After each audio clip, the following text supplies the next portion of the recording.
Assalamualaikum warahmatullahi wabarakatuh. Selamat datang kembali di channel YouTube Ruang Cerita. Ini merupakan channel YouTube yang berisi cerita-cerita, mulai cerita romansa, keluarga, inspiratif, detektif, misteri, sains fiksi, maupun cerita-cerita lainnya. Kali ini ada sebuah cerita tentang seorang Gus, putra kiai pendiri pesantren yang biasa dipanggil Gus Sabri. Ia mempunyai sebuah rahasia tersembunyi yang tidak diketahui banyak orang. Bagaimana cerita selengkapnya? Mari kita simak sekarang juga. Tapi sebelum kamu tonton video ini lebih lanjut, jangan lupa subscribe dan nyalakan lonceng notifikasinya agar kamu tidak ketinggalan update cerita-cerita terbaru. Selamat membaca dan menonton.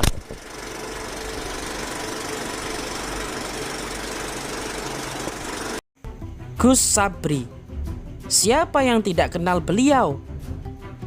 Setiap kali nama itu disebut, seperti ada kekaguman yang tak akan habis diceritakan mengenai Daya Linuih, putra bungsu almarhum Kiai Ridwan Soleh, pendiri pondok pesantren Pring Kuning Kesamben. Di antara kelima saudaranya, Gus Sabri yang paling santer dibicarakan. Bukan tanpa alasan jika nama Gus Sabri menjadi kondang baik di kalangan para santri maupun warga sekitar. Selain penampilannya yang nyentrik yang membuatnya berbeda dari keluarga dalam yang lain, juga disebabkan karena tingkah dan ucapannya yang suka nganeh-nganehi dan cenderung tidak bisa dinalar akal. Di mata para santri sendiri, Gus Sabri adalah seorang pendekar pilih tanding, semacam tokoh di dunia persilatan yang diceritakan di dalam buku komik atau film silat yang tenar di tanah air tempo dulu. Kadang mereka membayangkan Gus Sabri adalah Jaka Sembung yang dikenal mempunyai tubuh yang kebal senjata tajam dan peluru dari para kompeni, atau Angkling Dharma yang bisa menghilang dengan aji halimunannya. Bagi para santri, Gus Sabri adalah ikon pesantren Pring Kuning. Perawakannya tinggi besar, rambut panjang ikal terurai sebahu, serta kumis dan jenggot yang dibiarkan tak terawat menambah kesan sangar roman muka Gus Sabri. Baju hitam tak berkerah, kopiah beludru yang sudah berwarna kemerah-merahan karena saking lawasnya menjadi ciri khas penampilan beliau, selain sarung cingkrang yang dibalut ikat pinggang kulit yang lebar. Selain dari segi pakaian, beliau juga punya kebiasaan yang unik. Jika bepergian kemanapun, Gus Sabri tidak pernah naik kendaraan dan selalu berjalan telanjang kaki. Ada sebuah kisah yang sering dituturkan oleh para santri secara tutur tinular dan sudah banyak diketahui para warga sekitar dusun Kesamben tentang kesaktian Gus Sabri. Ini terjadi pada masa gencar-gencarnya teror ninja terhadap para kiai di Indonesia, akhir tahun 98-an. Pesantren Pring Kuning pun tak luput dari ancaman. Pada saat itu, kiai yang mengasuh pesantren adalah abang dari Gus Sabri, Kiai Mustafa Ridwan atau biasa dipanggil Kiai Mus. Karisma dan kealiman beliau sudah dikenal luas di masyarakat hingga ke wilayah luar daerah Jawa Timur. Suatu ketika malam sedang diliputi kegelapan penuh karena cahaya bulan tertutup mendung, ada segerombolan penyusup yang masuk ke area pondok. Tak seorang pun yang mengetahuinya, karena pada saat itu para santri sudah banyak yang pulang karena bertepatan dengan libur hari raya. Suasana pesantren lengang. Para penyusup berpakaian serba hitam yang berjumlah 5 orang itu menjadi sangat mudah menjangkau rumah tempat tinggal Kiai Mus. Namun sebuah keanehan terjadi. Langkah gerombolan pembunuh itu tercekat ketika melewati pintu pagar dalam. Mereka mendadak tidak bisa bergerak. berdiri mematung di halaman rumah. Jangankan melangkah, berbicara pun para penyusup itu tidak mampu. Hanya mata liar mereka yang masih bisa berkedip-kedip penuh kecemasan. Keberanian mereka lenyap seketika. Dan yang membuat mereka dicekam ketakutan adalah karena ada seorang berbadan tegap tinggi besar yang menghampiri dengan rambut panjang terurai. Yang anehnya, juntaian rambut itu menyerupai kobaran api yang menjilat-jilat ganas. Hal itulah yang menelan keberanian dan kebengisan para gerombolan penyusup dan membuatnya tergeletak tanpa daya bagai tubuh tak bertulang. Para penyusup itu tidak bisa beranjak dari tempatnya sampai bunyi kokok ayam jantan bersahutan. Paginya, betapa kaget Kiai Mus dan keluarga dalam lainnya ketika melihat 5 orang berpakaian seperti ninja itu tergeletak di halaman. Sementara Gus Sabri, adik Kiai Mus, terlihat masih nyenyak tidur di sofa teras rumah. Akhirnya para penyusup dilaporkan ke pihak yang berwajib. Maka selamatlah keluarga dalam dari ancaman pembunuhan. Tidak hanya itu saja cerita tentang kelebihan Gus Sabri. Beliau juga dikenal sebagai orang yang waskita. Dalam istilah Jawa disebut weruh sakdurunge winaroh. Bisa mengetahui hal-hal yang bersifat gaib yang belum terjadi. Seperti yang dituturkan oleh salah satu abdi dalam pesantren, Kang Parmin. Ketika itu Kang Parmin sedang bekerja membantu Kiai Mus mengurus sawah milik pesantren. Ketika sedang sibuk mencangkul, lewatlah Gus Sabri di depannya.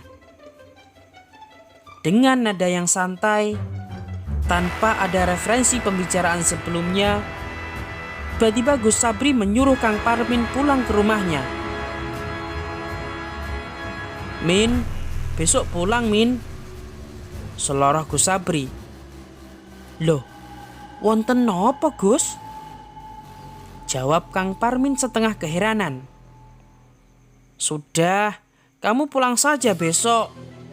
Ndak kangen sama bapakmu Tamin?" terang Gus Sabri sambil berlalu dari Kang Parmin. Kang Parmin masih terbengong diliputi kebingungan. Sejenak berhenti dari aktivitas mencangkulnya. Mungkin Gus Sabri sedang bergurau, pikir Kang Parmin sambil melanjutkan kerjanya. Kejadian itu masih menyisakan tanda tanya di benak Kang Parmin hingga pada keesokan harinya. Di suatu pagi, ia dijemput keluarganya dari desa untuk diajak pulang karena bapaknya baru saja meninggal dunia. Padahal, menurut keterangan tetangganya, bapaknya Kang Parmin terlihat sehat walafiat, bahkan paginya masih sholat subuh berjamaah di langgar kampung. Sejak kejadian itu, Kang Parmin menyimpulkan bahwa ternyata Gus Sabri juga mempunyai ilmu kasyaf. Perbincangan mengenai kelebihan yang dimiliki Gus Sabri tidak hanya terhenti di lingkup pesantren saja. Para warga, khususnya para alumni dan orang-orang tua yang pernah bersinggungan dengan Gus Sabri maupun pesantren, juga sering membuka perbincangan. Bahkan mereka sering membumbuinya dengan cerita rekaan mereka sendiri. Jalur keturunan keluarga Kiai Ridwan memang bukan dari orang sembarangan. Lekjo mengawali cerita di warung kopi pojok kampung. Tidak heran jika dari keluarga dalam akan muncul putra-putra beliau yang mempunyai daya linuwih. Lanjut Lekjo sambil menyeruput kopi. "Bukan orang sembarangan bagaimana, Lek?" tanya Wak Jan, pemilik warung kopi.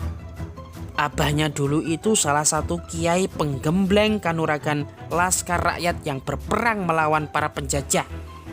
Nah, Pondok Pring Kuning itu sebagai pusat latihannya. Lekjo begitu gamblang menerangkan karena ia adalah alumni pesantren ketika masih diasuh oleh Kiai Ridwan dulu.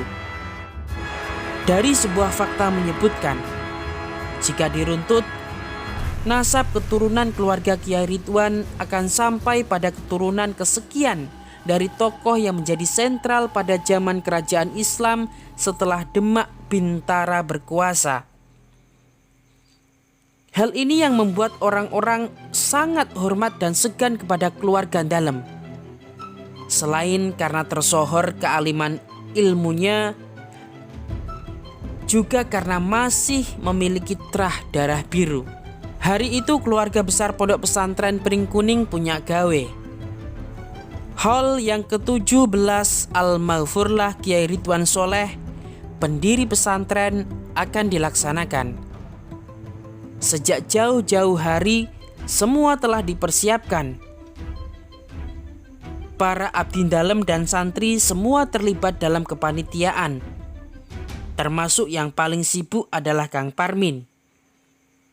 Bisa dikatakan ia adalah abdi dalem yang paling senior di antara yang lain. Kang Parmin mendapat mandat dari Kiai Mus sebagai ketua panitia. Meskipun tiap tahun acara haul ini diadakan, kabarnya kali ini acara haul akan dihelat lebih besar-besaran. Pasalnya ada donatur dari para pejabat penting di negeri ini yang akan membantu membiayai acara. Biasanya pada saat seperti ini, putra-putri dari Kiai Ridwan Soleh akan hadir semua. Putra sulung Kiai Ridwan, yaitu Kiai Ahmad, sudah datang tadi pagi. Beliau menjadi pengasuh di salah satu pesantren yang berada di pesisir daerah Jawa Tengah. Sedangkan Ibu Nyai Nuriyah bahkan sudah datang dari kemarin bersama suaminya, Kiai Basyuni, yang mengasuh pesantren di daerah Madura. Putra ketiga Kiai Ridwan adalah Kiai Mustafa yang mewarisi pesantren Pring Kuning peninggalan ayahandanya. Acara haul sudah dimulai sekitar jam 8 malam. Namun ada yang kurang. Bukan karena jumlah hadirin yang sedikit. Bukan. Bahkan panitia kewalahan menyediakan akomodasi untuk tamu undangan yang membludak. Kang Parmin sebagai penanggung jawab acara pun merasakan ada yang belum lengkap. Ya, Gus Sabri, seorang yang fenomenal ini tidak terlihat sama sekali di acara. Tengah malam, acara barulah purna. Selepas acara, nampaknya sesuai perkiraan Kang Parmin. Ia mendapat perintah langsung dari Kiai Mustafa untuk mencari keberadaan Gus Sabri. Tengah malam itu juga, Kang Parmin segera melaksanakan dawuh untuk mencari Gus Sabri. Hampir di tiap sudut pondok sudah diperiksanya. Di gubuk sawah tempat yang biasanya dipakai Gus Sabri mujahadah malam juga kosong, tidak berpenghuni. Kang Parmin mencari Gus Sabri hingga ke perkampungan warga. Hasilnya juga nihil. Kang Parmin nyaris putus asa. Malam terus beranjak. Waktu sudah menunjukkan pukul 3 pagi. Kang Parmin masih bertahan di jalanan. Tiba-tiba ia seperti mendapat ilham. Nalurinya menuntun Kang Parmin pada pesarean keluarga dalem Kiai Ridwan, berada di sebelah utara pos jaga keamanan pesantren. Biasanya Gus Sabri selain bermalam di gubuk persawahan, beliau juga sering berada di pesarean. Tanpa berpikir panjang, Kang Parmin segera meluncur ke tempat yang ia perkirakan tersebut. Area pesarean tampak sepi. Hanya suara gemerisik serangga malam yang bersahutan memecah keheningan. Cahaya bulan sempurna bersinar. Sorotnya menembus hingga ke sebuah cungkup makam. Kang Parmin tertegun melihat seseorang terseduh di sana. Dialah Gus Sabri. Beliau berpakaian serba putih dan tidak nampak seperti biasanya. Gus Sabri terlihat sedang duduk bertafakur di depan pesarian almarhum Kiai Ridwan. Kang Parmin belum berani memanggil. Ia hanya berdiri di belakang Gus Sabri dengan menyimpan serentetan pertanyaan. Namun, seperti sudah mengetahui siapa yang datang, Gus Sabri menyapa Kang Parmin. "Min, kamu nanti bilang sama Kiai Mus, saya baik-baik saja. Tidak ada yang perlu dikhawatirkan." "Enggih Gus," Kang Parmin menyahut singkat. "Kamu tahu Min, mengapa aku tidak bisa ikut menghadiri acara haul di pesantren?" Gus Sabri seperti sudah tahu apa yang menjadi pertanyaan Kang Parmin. "Boten semerep Gus," jawab Kang Parmin singkat. "Karena tamu-tamu dari kota besar itu loh Min, yang duduk di barisan depan berjas dan berdasi," terang Gus Sabri. "Oh, mereka para donatur Gus. Orang penting dari kota besar katanya." "Ada apa dengan mereka Gus?" tanya Kang Parmin. "Awalnya aku berniat hadir pada acara tadi malam Min. Namun aku urungkan. Kamu tahu Min, aku melihat hampir semua tamu itu, meskipun tidak semuanya yang katamu tadi orang penting itu, semua berkepala anjing, menyeringai dengan liur yang berseleweran menetes dari mulut mereka. Seketika juga aku pergi menjauh Min. Tak sudi aku berada bersama orang-orang seperti itu." Gus Sabri nampak serius bercerita. Kang Parmin tercengang mendengar cerita Gus Sabri. Ia jadi teringat di salah satu media memberitakan ihwal tentang kasus-kasus yang menyerempet para kaum elit tersebut.